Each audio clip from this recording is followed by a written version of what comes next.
TAC के सदस्य रहे, श्रीमती शशि किरण जी जो हमारी महिला कांग्रेस की अध्यक्षा है और पूर्व में जिला परिषद की उपाध्यक्ष रही।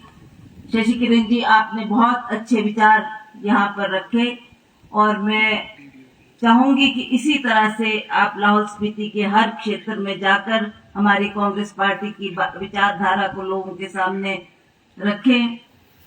श्री अनिल सहगल जी जो हमारे वरिष्ठ प्रवक्ता जिला कांग्रेस एवं अध्यक्षा जिला अल्पसंख्यक विभाग, श्री राजेश शर्मा जी उपाध्यक्ष जिला परिषद, श्री रमेश जी अध्यक्ष केलांग ब्लॉक कांग्रेस, श्री सुशील जी उदयपुर ब्लॉक के हमारे अध्यक्ष, श्रीमती मीना राणा जी पूर्व में जिला परिषद की अध्यक्षा रही हैं, श्री करमवीर जी अध्यक्ष जिला अनुसूचित जाति, श्री करापा जी जो हमारे बहुत ही एक सक्रिय पार्टी के कार्यकर्ता रहे, श्री गोकुल जी, श्री अजीत जी अध्यक्ष जिला युवा कांग्रेस और हमारे सेवा दल के अध्यक्ष श्री कृष्ण जी, आपका भी बहुत बहुत आभार क्योंकि आप हर कार्यक्रम में जो सेवा दल में रहकर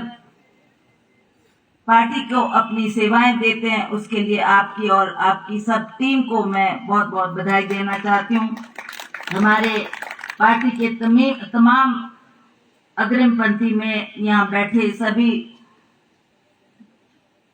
पार्टी के चाहे ब्लॉक के डिस्ट्रिक्ट के अध्यक्ष रहे और इस सभा में आए हमारे सभी पत्रकार बंधु, आदर के योग्य सभी बुजुर्गों, माताओं, बहनों और नौजवान साथी, आज मुझे बहुत खुशी है कि केलांग में आकर आप सबके दर्शन करने का मुझे सौभाग्य प्राप्त हुआ और मुझे याद आया वो दिन जब मैं पिछली बार राजा वीरभद्र सिंह जी के साथ यहाँ पर आई, तो मुझे उनकी यादें जिस तरीके से वो हर साल इन दुर्गम क्षेत्रों का दौरा करके आपकी परेशानियों से, आपकी समस्याओं से वो भलीभांति परिचित होने का प्रयास करते थे और उसमें उन्होंने जो काम किया मुझे दोहराने की आवश्यकता नहीं।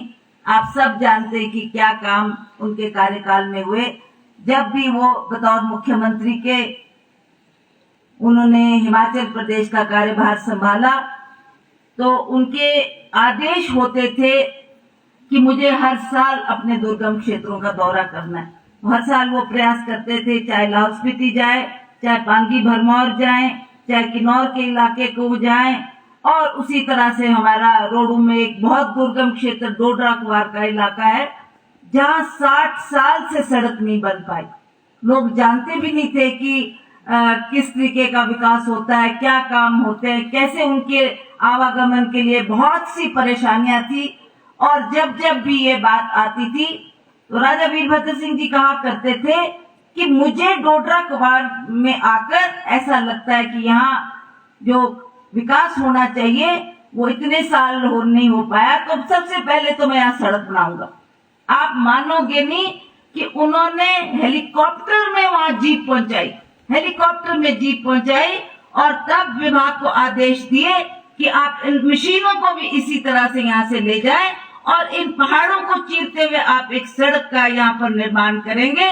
और उन्होंने अपने कार्यकाल में वो सड़क बनाई और आज डोडरा कुवार के लोग जो बहुत ही पिछड़े हुए माने जाते थे, सड़क बनने से उनके क्षेत्र में स्कूल भी बने, स्वास्थ्य सुविधाएं भी उनको प्राप्त हुई और बहुत सी जो उनकी मांगे थी वो भी राजा साहब ने पूरी की। इसी तरह से चाहे वो लाहौल स्पीति का क्षेत्र था, किन्नौर का क्षेत्र था, पांगी भरमौर का क्षेत्र था, क्योंकि ये सारे के सारे क्षेत्र मेरे चुनाव क्षेत्र में पड़ते हैं तो मुझे भी इन यहाँ जाने का मौका मिलता है। पिछली बार भी मैं वोट मांगने के लिए जब एमपी का चुनाव लड़ रही थी तब भी मुझे वहां जाने का मौका मिला। लोगों ने मुझे दर्शाया कि आप देख रहे हैं ये कॉलेज की बिल्डिंग, आप देख रहे हैं इन सड़कों को, आप देख रहे हैं इनके स्कूल जो हमारे 10+2 स्कूल के भवन बने, और उसी तरह से हमारे हॉस्पिटल। तो ये सारे के सारे काम माननीय राजा वीरभद्र सिंह जी के द्वारा किए गए हैं। उस वक्त उन्होंने मुझको आश्वासन दिया, हालांकि मैं बहुत कठिन परिस्थिति में उस चुनाव को लड़ रही थी और उस चुनाव को जीतने के लिए ऐसा लगता था कि कोई भगवान भी धरती पे उतर जाए तब भी हमारी मदद नहीं कर सकता, क्योंकि इनकी सरकार केंद्र में, इनकी सरकार प्रदेश में और इनके मुख्यमंत्री मंडी से।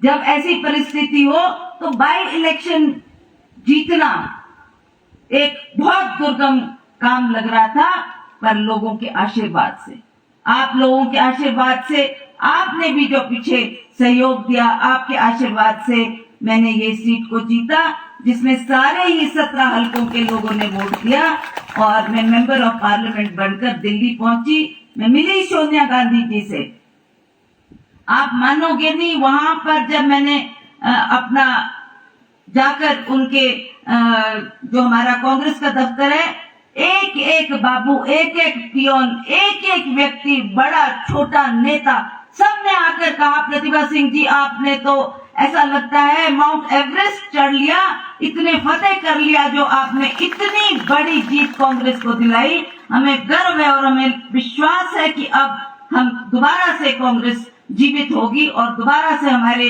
जहां जहां हम आ रहे हैं दोबारा हम अपनी सरकारें बनाएंगे। जब ये बात सोनिया गांधी जी के कानों तक पहुंची, उन्होंने भी, मैं उनका धन्यवाद करने भी गई, तो उन्होंने जो मुझे आश्वासन दिया और कहा कि हिमाचल प्रदेश के ऊपर हमारे को गर्व है और हमें विश्वास है कि हम अगला चुनाव भी हिमाचल प्रदेश में जीतेंगे। और इसी बात को ध्यान में रखते हुए सोनिया जी ने इतनी बड़ी जिम्मेवारी मेरे कंधों पर डाली, उनका भी मैं बहुत बहुत आभार और धन्यवाद करती हूँ कि सोनिया जी, मैं उनको विश्वास दिलाकर आई हूँ कि हम लोग अवश्य हिमाचल प्रदेश में कांग्रेस को वापस लाएंगे और इन्हीं जो विकास के कार्य हैं वही काम हमने जनता के सामने रखने। आज आप जानते हैं कि बहुत कम समय रह गया अब हमारे को इलेक्शन लड़ने के लिए, कुछ चंद से महीने हमारे हाथ में बचे हैं। इन चंद से महीनों में हमें लोगों तक पहुंचना होगा। आज विपक्ष है हमारे, आज वैसे तो हम विपक्ष में बैठे हैं, पर हम अपने आप को समझते हैं कि हमारा विपक्ष है वो बीजेपी है। आज वो सत्ता में है, आज उनकी सरकारें हैं। 5 साल क्या किया हमने, आपको पूछते हैं। मार्कंडे जी अभी भी यहाँ इन सड़कों में घूम रहे हैं, वो जानते हैं कि आपकी प्रदेश के कांग्रेस की अध्यक्षा यहाँ आ रही है, तो उसमें खलल डालने के लिए मार्कंडे जी ने ये सफर यहाँ किया और ऐसे आदेश दिए, जो कि अभी मुझे जानकारी मिली कि आपने जो इनके घोंपा है, जो इनके मंदिर है, वहां पर आपने अपनी उपस्थिति देनी ताकि वो यहाँ से भीड़ कम हो, यहाँ से लोग वहां जाए। पर मैं मार्कंडे जी को बताना चाहती हूँ, मार्कंडे जी आप नहीं रोक सकेंगे इस कांग्रेस पार्टी को। आप दोबारा सत्ता में हम आएंगे, आप चाहे जो मर्जी करो। प्रधानमंत्री मोदी जी आए, अब इनको लगता है 5 साल में हमने तो कुछ नहीं किया, कोई एक ऐसा विकास का कार्य नहीं किया। हमने इनको चैलेंज किया है कांग्रेस बीजेपी को कि आप बताओ, आप 5 कोई बड़े काम गिन दो तो हम मानेंगे कि हाँ आपकी सरकार ने काम किया। जैसा हमारी सरकार ने, चाहे वो कॉलेज खोले, चाहे वो स्कूल 10+2 स्कूल दिए, चाहे बड़े बड़े मेडिकल कॉलेज दिए, आप ऐसे कोई काम गिना दो जो आपने हिमाचल प्रदेश को दिए। बहुत हैरानी होती है एक प्रधानमंत्री आकर मंच से ये कहे कि जो काम कांग्रेस की सरकार ने किए उसका श्रेय ये लेना चाहते हैं। अभी हाल में ही प्रधानमंत्री जी शिमला आए थे, क्या कह के गए? वहां पर कहा कि ये जो 3 मेडिकल कॉलेज है जो सिरमौर में, हमीरपुर में और चंबा में पूर्व की सरकार डॉक्टर मनमोहन सिंह जी ने दिए।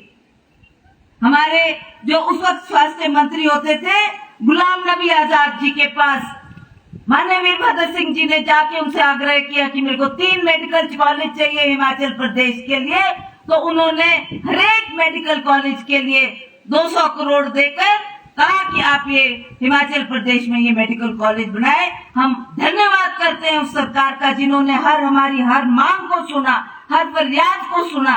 मैंने जब मैं पिछली बार MP थी तो मैं मनमोहन सिंह जी के पास गई और मैंने कहा सर हमारे को ये टनल की बात मैंने उनसे की। अभी आपने सुना रवि ठाकुर जी ने कहा हमारे इस क्षेत्र की बहुत बड़ी मांग थी। आप जानते हैं श्रीमती इंदिरा गांधी जी अपने मरने से चंद दिन पहले यहाँ पर आई थी। आपको भी याद होगा या आपके बुजुर्गों को याद होगा, जब वो आई थी तो उन्होंने जनता से पूछा कि इतना दुर्गम क्षेत्र है और इतनी विकट परिस्थितियों में आप रहते हैं, आप बताओ मैं क्या सेवा आपकी कर सकती हूँ। ये शब्द है इंदिरा गांधी जी के, मैं क्या सेवा आपकी कर सकती हूँ।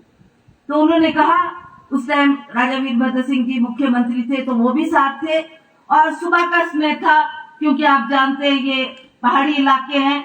जब वो सुबह उठी तो उनको लगा कि थोड़ा अंदर घुटन सी हो रही थी, ऑक्सीजन की कमी की वजह से वो बाहर आई। उन्होंने कुछ थोड़ी सी महिलाएं थी, उस टाइम इतना सिक्योरिटी प्रॉब्लम भी नहीं था कि आगे पीछे कोई गनमैन कोई ऐसे सुरक्षा के लिए लोग तैनात हो। तो जब वो बाहर आई तो बैठ गई उन महिलाओं के बीच में। महिलाओं से जब उन्होंने पूछा कि मैं क्या कर सकती हूँ आप बताओ, तो उन्होंने कहा मैडम अगर आप कर सकती हैं, आप प्रधानमंत्री, आप तो क्या नहीं कर सकती। हम चाहते हैं एक सुरंग बन जाए यहाँ पर, हमारा 6 महीने ये रास्ता कट जाता है और हम विकट परिस्थितियों में रहते हैं। हमारे जो लोग बाहर जाते हैं हमारे को ये खबर भी नहीं मिलती कि वो जिंदा है कि मर गए, क्योंकि उस टाइम मोबाइल का जमाना नहीं हुआ करता था। तो इसलिए आप बताओ कि मैं क्या सेवा करूं। तो उन्होंने जब कहा कि हमारे को ऐसी अगर एक टनल मिल जाए, सुरंग मिल जाए मैडम, तो हमारी काफी समस्याओं का समाधान हो सकता है। उन्होंने कहा आप निश्चिंत रहे, मैं दिल्ली जाकर सबसे पहला आदेश इसको करूंगी। पर बहुत थोड़े दिन उसके बाद वो जीवित रही। राजीव गांधी जी इसके बारे में जानते थे, उन्होंने इस टनल के लिए जो बोरिंग का काम किया जिससे इसकी शुरुआत हुई और थोड़े दिनों के बाद वो भी हमारे बीच में नहीं रहे। फिर जब आपने मौका दिया उस वक्त मैं MP बनी। MP बनकर जब मैं दिल्ली गई तो मैं उन लोगों से मिली। सोनिया गांधी जी को मैंने बताया कि मैडम इंदिरा जी का स्वप्न था, इंदिरा जी चाहती थी, तो उनको बहुत अच्छा लगा और उन्होंने कहा कोई बात नहीं, आप चिंता न करें, हम इस सुरंग को बढ़ा के देंगे, आप प्रधानमंत्री जी से मिलो। रघुवीर जी उसमें थे, हमारे रवि ठाकुर जी उसमें थे और हमने एक डेलीगेशन कम से कम 30-35 लोगों का डेलीगेशन था जो हमने डॉक्टर मनमोहन सिंह जी से मिलाया। मैं थोड़ी सी आपको ये जानकारी इसलिए दे रही हूँ विस्तृत तौर पे क्योंकि आपको पता होना चाहिए कि किसने दिया, किसने बनाया, किसकी वजह से आज हमारे को टनल मिली। तो जब हम वहां गए प्रधानमंत्री जी ने कहा कोई चिंता की बात नहीं, इंदिरा जी का स्वप्न था तो हम उनका स्वप्न पूरा करेंगे और उन्होंने इस काम को शुरू किया।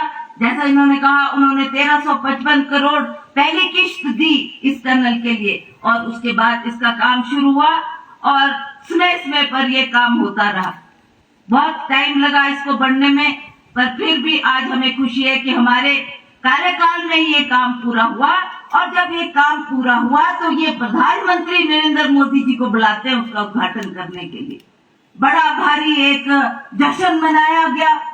ठीक है, आप सरकार में हैं, आपकी सरकार है तो आप जश्न भी मना सकते, आप उन कामों का फायदा भी उठा सकते हैं, पर इतना तो नहीं कि जिसकी पट्टिका वहां पर लगी है जिसमें सोनिया गांधी का नाम है, वीरभद्र सिंह जी का नाम है, धूमल जी का नाम है, क्योंकि धूमल उस टाइम मुख्यमंत्री थे, हमारे केंद्र से मंत्री है उनका नाम उसमें था।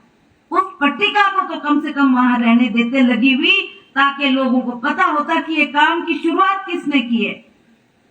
उसको भी उठा दिया वहां से, पर आप फिक्र ना करें, चिंता ना करें, हमारी सरकार आएगी और हम दोबारा उस पट्टिका को वहां लगाएंगे। आप ऐसे ऐसे काम करके ये संदेश नहीं दे सकते कि ये काम हमारे द्वारा किया गया। लोग जानते हैं, क्या लोग आज पढ़े लिखे नहीं है, क्या लोग आज इन चीजों से अवगत नहीं है, सब जानते हैं कि किसने काम किया, किसके कार्यकाल में ये काम हुए। तो आज इनकी सरकार है, आज हम इनसे पूछना चाहते हैं कि आपने पिछले 5 सालों में क्या काम किया। जैसे मैंने आपको कहा, आप ही इनको पूछते, मार्कंडे जी यहाँ आए, आप उनको पूछते, आप बताओ क्या काम किया आपने। स्वयं लोगों को बरखाने के, स्वयं लोगों को गुमराह करने के, और इतना झूठ बोलते हुए इतने बड़े बड़े नेता अच्छे नहीं लगते, पर झूठ बोलने में भी गुरेज नहीं करते। यही प्रधानमंत्री जी थे जिन्होंने जब ये चुनाव लड़ रहे थे उस वक्त मंडी आए, हिमाचल आए और ये बोल के गए मैं यहाँ बहुत समय रहा हूँ, और इन्होंने कहा कि अगर मेरे को मौका मिला मैं प्रधानमंत्री बना तो मैं तुम्हारी महंगाई भी कम करूंगा, मैं बेरोजगारों को रोजगार भी दूंगा। ये उनके स्वयं के शब्द है। और लोगों ने उस वक्त मैं भी चुनाव लड़ रही थी मंडी से, तो जहां भी मैं घूमती थी, बच्चा था, बड़ा था, बुजुर्ग था, युवा था, महिला थी, सभी के नाम, सभी की जुबान पे एक ही नाम था, मोदी मोदी मोदी मोदी। और वो चुनाव मैं इसी कारण सफल नहीं हो सकी क्योंकि एक मोदी की जो एक मंत्रणा चारों तरफ हो रही थी, मोदी का गुणगान हो रहा था, मोदी से आशा थी लोगों को कि ना जाने मोदी हमारे लिए क्या कर देगा, क्या हमारे को तोहफा ला के दे देगा। उसी तरह से आपने देखा और उनके आशीर्वाद से वो प्रधानमंत्री बनने के बाद अभी हाल में ही हिमाचल प्रदेश में आए, धर्मशाला आए, मंडी आए, शिमला आए, लोग उनको बेताबी से सुनने को बैठे थे कि कब मोदी जी बोलेंगे कि मैंने ये वायदा किया था मैं इसको पूरा करके जा रहा हूँ। ना उन्होंने महंगाई की बात की, वही प्रधानमंत्री जी उन्होंने बोला मैं कम करूंगा, जो उस टाइम 450 रुपए का एक गैस सिलेंडर हुआ करता था उसको उन्होंने कहा कम करूंगा। तो महिलाओं ने सोचा कि बहुत अच्छा मौका, हमारा गैस सिलेंडर सस्ता हो जाएगा। आज आप बताओ आप क्या दाम उस गैस सिलेंडर का दे रहे हैं? 1100 रुपए आप अदा कर रहे हैं। यहाँ तो आपने 1100 रुपए बताया। अभी मैं किन्नौर जाकर आई तो किन्नौर में भी मैंने महिलाओं को पूछा, उन्होंने कहा 1170 रुपए हम क्योंकि ट्राइबल एरिया है, दुर्गम क्षेत्र है, तो वहां पर उनको 1170 रुपए का वो सिलेंडर मिल रहा है। तो इसी तरह से जो महंगाई बढ़ी उस पे भी इन्होंने नील लगाम लगाई। आप जानते हैं कि जब वीरभद्र सिंह जी की सरकार थी, राजा साहब खुद इतने चिंतित होते थे महंगाई को देखकर कि उन्होंने सरकारी खजाने में 100 करोड़ रुपया जमा किया था कि मेरे लोगों को सस्ता राशन मिले, सस्ता आटा, सस्ता चावल, सस्ता तेल, नमक, चीनी, 3 किस्म की दालें उसमें सस्ती लोगों को मिले, और मिल रही थी। हर जगह सस्ते राशन का डिपो था।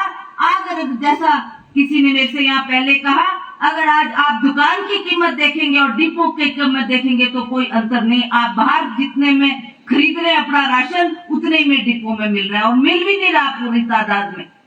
और वही वीरभद्र सिंह जी थे, जब बिजली के दाम बढ़े तो उन्होंने कहा 100 करोड़ में बिजली बोर्ड में भी जमा करूंगा ताकि मेरे हिमाचल प्रदेश के गरीब वासियों के ऊपर उसका बोझ नहीं पड़ना चाहिए, कम सस्ते दामों में बिजली मिलनी चाहिए।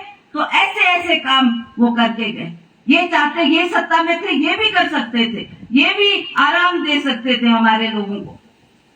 पर आपने देख लिया, ना प्रधानमंत्री जी ने इन 3 दौरों में ना कोई महंगाई की बात की, टच भी नहीं किया वो इशू, ना रोजगार देने की बात की। उन्होंने कहा था अपने मुख से, उनके ही शब्द है कि मैं 2 करोड़ बच्चों को 1 साल में पूरे भारतवर्ष में रोजगार दूंगा। मोदी जी, आप अगर अपने वचन पर टिके होते तो आज कम से कम 16 करोड़ बच्चों को रोजगार मिलना चाहिए था, पर आप ना आज बेरोजगारी की बात करते। आपके ध्यान में ये सब बातें, आपको अपनी आईवी रिपोर्ट मिलती होगी, आपको सारा पता लगता होगा कि कितने लोग त्रस्त है जगह जगह में बेरोजगारी से, महंगाई से, पर आपको कोई चिंता नहीं, कोई इसका फिक्र नहीं, कैसे हमारे लोग जी रहे हैं, कैसे हमारे लोग अपना घर का पूरा कर रहे हैं, आपको चिंता नहीं। जहां तक जयराम जी की बात है, जयराम जी भी 5 साल पे इस कुर्सी पे बैठे, उनको मौका मिला, वो भी चाहते थे बहुत सा काम कर सकते थे। आपके दुर्गम क्षेत्रों का आप ही बताओ कितना दौरा किया, कितनी बार आए, क्या घोषणाएं उन्होंने यहाँ पर की। अगर वो चाहते तो दुर्गम क्षेत्र के लिए बड़े बड़े सौगात दे सकते थे, जैसा वीरभद्र सिंह जी अपने कार्यकाल में करते थे, पर उन्होंने भी शायद मुश्किल से 1 आधा दौरा किया होगा, और उसमें भी कोई सौगात आपको ऐसी बड़ी परियोजना या बड़ा काम करके नहीं देखे गए जिसके लिए आप उनका धन्यवाद करते हैं और आप कहते हैं हाँ, आपके कार्यकाल में हमारे को ये काम आपके द्वारा किया गया। आज आप देख रहे हैं कि पुलिस की भर्ती अभी मैं किन्नौर में थी, किन्नौर में लोगों ने मुझे कहा, मेरे को वो गरीब माँ बाप मिले जिन्होंने कहा कि आपको पता है हम कितने गरीब हैं, सुबह की हमारे पास रोटी नहीं है, शाम को हम बड़ी मुश्किल से गुजारा करते, एक दिन में एक टाइम रोटी खाते हैं क्योंकि हमारे को परिवार पालने के लिए पैसा नहीं। हमने फिर भी उधार लेकर, लोन लेकर अपने बच्चों को शिक्षित किया, अपने बच्चों को ऐसा पढ़ाया। और उन्होंने अभी जब पुलिस की भर्ती होनी थी उसमें भी हमने चाहा कि इनको ट्रेनिंग दी जाए, इनको कोचिंग दी जाए, और कोचिंग के लिए हमने वो पैसा लिया और हमको आशा थी कि हमारा एक बच्चा कम से कम पुलिस विभाग में लग जाएगा तो हमारे परिवार का पालन पोषण हो जाएगा। अंततः जब रिजल्ट आना था और उन माँ बाप ने खुशियां मनानी थी, बच्चों ने खुशियां मनानी थी, तो क्या कहती है पुलिस विभाग? पुलिस विभाग कहती है ये तो पेपर लीक हो गया। पेपर लीक नहीं होता, आप समझे, ऐसा कोई सावधान नहीं, ये तो लोगों को गुमराह करने की बात है। वो पुलिस का पर्चा बेचा गया और आप जानते हैं हजारों करोड़ रुपया इन्होंने इसमें घपला किया।